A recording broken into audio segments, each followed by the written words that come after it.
Most people believe the only way out of financial struggle is to earn more money. Get a better job. Ask for a raise, work longer hours, pick up a side hustle, add another income stream. And on the surface, that sounds completely reasonable. That sounds like the responsible thing to do. But here is what almost nobody tells you. You can earn more money and still end up poor.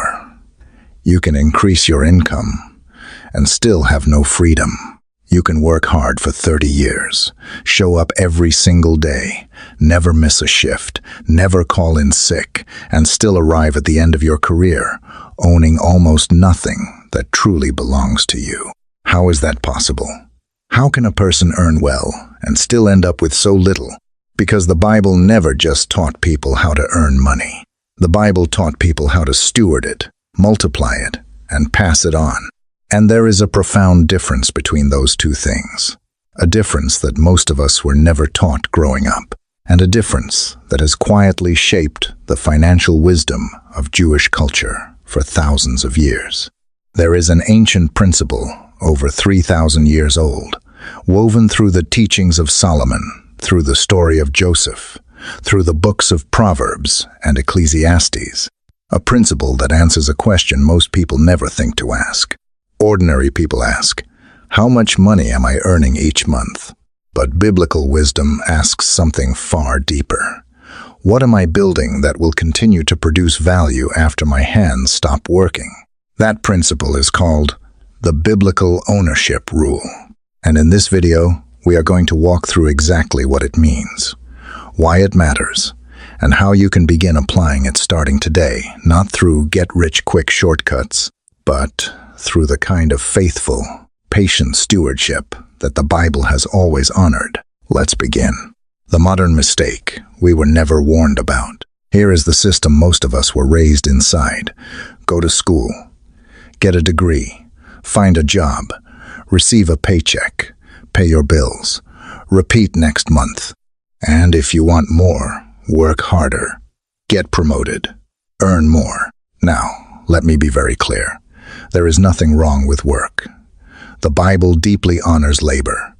Honest work is dignified. Showing up faithfully to your responsibilities is a virtue. But here is the problem that begins to quietly develop underneath the surface of this system. Most people are trained to earn but never trained to own. They learn how to receive money. They are never taught how to transform money into something that lasts. Think of it this way. Your paycheck is like water flowing into a bucket. Every month, water comes in. But if that bucket has holes in it, lifestyle inflation, unnecessary debt, impulse spending, no savings habit, the water flows right back out before you ever have a chance to use it wisely. You end up living month to month, not because you earned too little, but because nothing you earned was ever converted into something permanent. Proverbs 21:20 says it plainly. In the house of the wise are stores of choice, food and oil, but a foolish man devours all he has. That word devours is striking. It does not say the foolish man spends carelessly. It says he devours.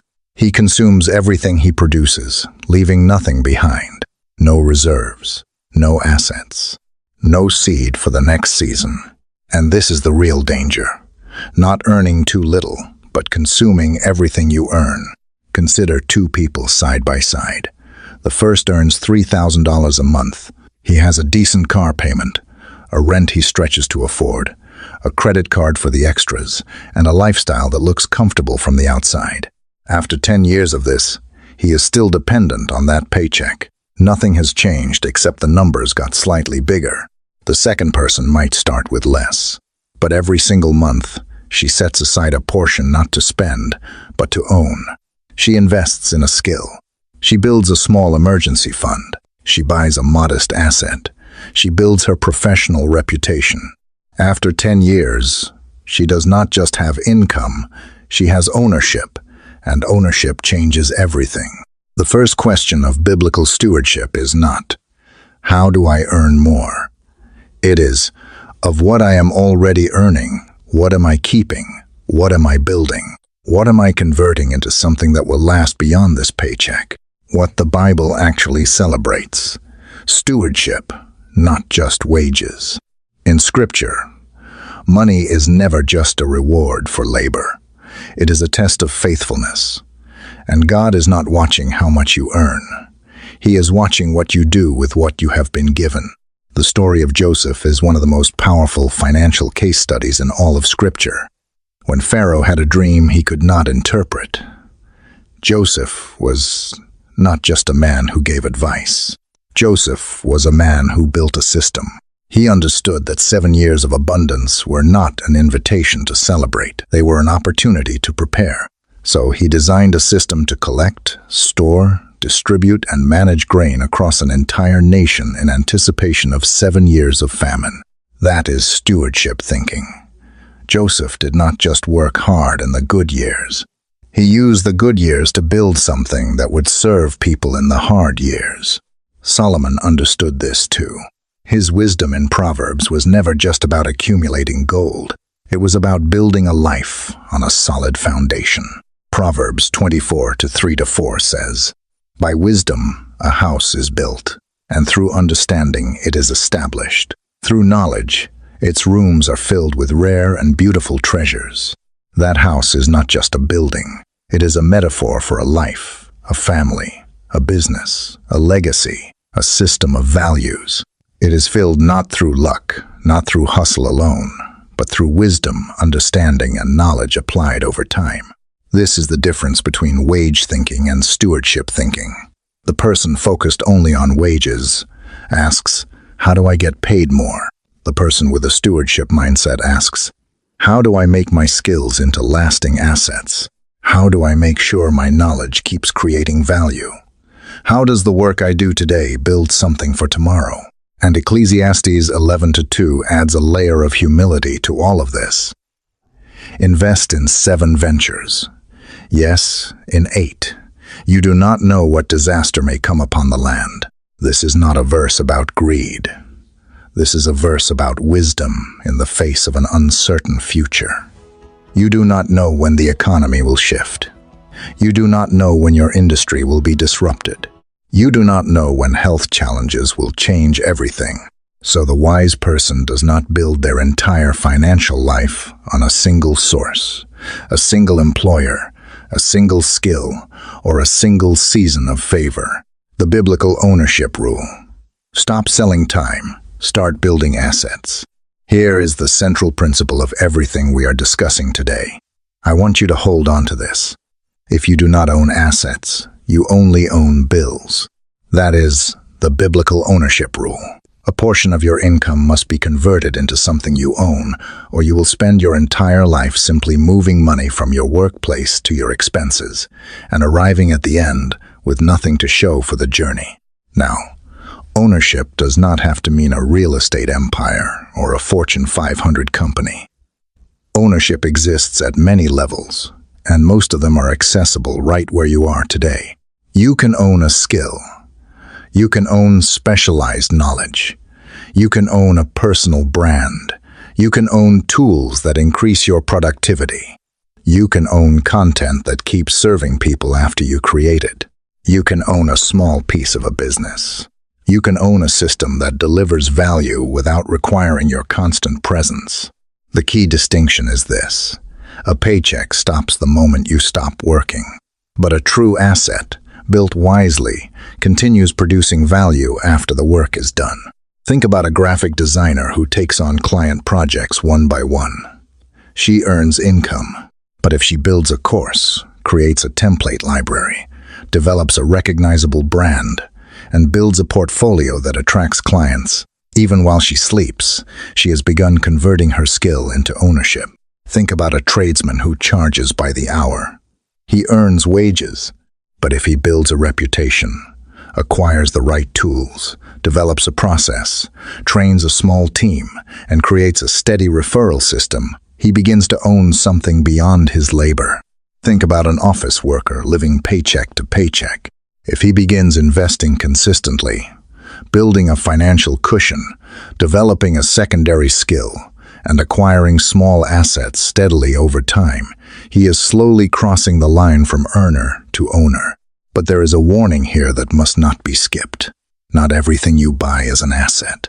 A luxury car that drains your bank account every month is not an asset. It is a liability wearing an expensive coat. A home you cannot afford, purchased to impress the people around you, is not a blessing, it is a financial prison. An investment you do not understand, bought out of fear of missing out, is not investing. It is gambling, dressed up in financial language. Ownership without wisdom becomes a burden. So before you ask where to invest, ask yourself, does this create value, or does it only take money from me? Does it build my capacity, or does it only build my image? Does it serve a purpose, or does it serve my pride? 7 lessons of biblical ownership. First, convert labor into seed. In Scripture, the farmer who eats all of his seed grain because he is hungry today will have no harvest tomorrow. Your paycheck is not just provision for this month, it is also seed for the next season. A portion of every dollar you earn should be set aside, not to consume, but to plant. It does not have to be large. Matthew 25 celebrates not the servant who started with the most, but the servant who was faithful with what he was given. Begin small. Begin consistently. Begin now. Second, own wisdom before you own wealth. Proverbs 4:7 says, "The beginning of wisdom is this: get wisdom." This is not abstract philosophy. It is a practical financial principle. People lose money not because they lack opportunity. They lose money because they lack the knowledge to manage it. Before you ask where to put your money, ask whether you understand money. Can you read a cash flow? Can you tell the difference between an asset and a liability? Can you control your spending before the spending controls you? Skill is the first asset. Discipline is the foundation of all other assets. Third, never let your entire financial life depend on a single source. Ecclesiastes 11:2 is not a verse about building a complicated financial empire overnight. It is a verse about the humility to acknowledge that you cannot predict the future. One income source, no emergency fund, no transferable skills, no professional network, no financial cushion. That is not faith, that is fragility. Build your resilience, layer by layer. A stable job, a secondary skill, an emergency reserve, long-term investments you actually understand, a professional reputation, and knowledge that compounds over time. Fourth, own your time by living below your means. Proverbs 22:7 says, "The rich rule over the poor, and the borrower is slave to the lender." Debt does not just take your future money. It takes your future freedom. And lifestyle inflation is one of the most deceptive traps in modern life. Every time income increases, the temptation is to immediately upgrade everything around you. Bigger house, nicer car, more expensive vacations. And suddenly, the higher income comes with higher pressure, higher obligations, and less actual freedom than before. The wise person uses the gap between what they earn and what they spend as financial breathing room space to say no to bad opportunities, space to withstand unexpected crises, space to invest when others are panicking, space to give generously without being squeezed. Fifth, own systems, not just jobs. Joseph did not just collect grain. He designed a system to manage an entire nation's food supply across 14 years. There is a profound lesson in that. If everything in your work depends entirely on your physical presence and personal effort, you have a job.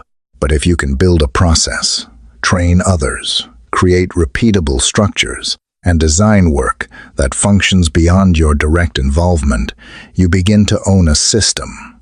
And systems are a form of wealth. Start small. Take one task you repeat every week and write it down as a process. Eliminate the waste. Build a template. Train someone else, if possible. Convert your experience into a reusable asset. Sixth, Build legacy, not just a bank balance. Proverbs 13:22 says, "A good person leaves an inheritance for their children's children." But that inheritance is not just money. It is wisdom. It is values. It is discipline. Families who leave large sums but no principles often watch the next generation destroy what took decades to build. The real inheritance is a framework for living, how to handle debt, how to give generously, how to make decisions about money, how to delay gratification, how to recognize an asset versus a liability. That framework, passed down with intention, is worth more than any dollar amount. You can begin building that legacy today, regardless of your current net worth, simply by living what you believe and teaching it to the people you love. Seventh, own things in order to serve, not in order to impress. This is the most important balance point in everything we have discussed. The Bible is not against wealth, but it warns, with great urgency, about greed, pride, and the danger of making money into an idol. Matthew 25 does not praise the faithful servant because he accumulated the most. It praises him because he was trustworthy and productive with what he was given. Biblical ownership is not about proving your worth through possessions. It is about accepting greater responsibility as greater capacity is entrusted to you. If your heart is full of fear, wealth will make you controlling. If your heart is full of pride, wealth will make you dismissive of others. If your heart is full of greed, wealth will never feel like enough. But if your heart is anchored in stewardship, in the deep understanding that everything you have ultimately belongs to God and you are simply the manager, then wealth becomes a tool for service, generosity, and purpose. The question that changes everything. So why does biblical wisdom and the financial traditions deeply rooted in it choose ownership over simply earning? Because wages feed you today, but wise ownership can protect tomorrow. Wages pay for effort, but stewardship converts effort into legacy. Wages stop when you stop, but a skill built faithfully, a system designed wisely, a habit maintained consistently, and a life anchored in right principles, those continue producing fruit long after the work is done. Deuteronomy 8:18 reminds us, "Remember the Lord your God, for it is He who gives you the ability to produce wealth." That ability is not yours to hoard. It is not yours to waste. It is not yours to use as a ladder above other people. It is a trust, a stewardship, and the way you manage it in the small decisions of daily life determines whether you become the kind of person God can entrust with more. You do not need to start with large amounts. You do not need a wealthy family or a perfect financial history. You do not need to follow someone promising to double your money in 30 days. You need to start as the faithful servant. Manage the small faithfully. Set aside the seed. Learn before you leap. Stay out of foolish debt. Build skills that compound over time. Live within what you earn. Own things that create value. Give from what you have. And remember always, you are not the owner. You are the steward. When that truth settles in your heart, you will stop asking only, "How do I earn more money?" And you will begin asking the deeper question, the question the wise have always asked. What am I building that will serve my family, strengthen my community, and honor the purpose God has placed in my hands? That is the difference between earning and stewarding, between consuming the harvest and planting the seed, between living as a servant of money and living as a faithful manager before God. If this lesson has helped you see money through a deeper and more lasting lens, subscribe to the Biblical Wealth Code for more ancient biblical wisdom on money, stewardship, and building wealth that endures. Here, we do not chase shortcuts or quick wins. We go back to the principles that have guided wise people for thousands of years: how to work with honor, manage with discipline, own with purpose, give with intention, and build something worth passing on. Remember, The wise person does not just earn. The wise person stewards what is entrusted to them. And the one who is faithful today is being prepared for greater responsibility tomorrow. Subscribe to the Biblical Wealth Code, and may God grant you the wisdom to manage well what is already in your hands before He entrusts you with more.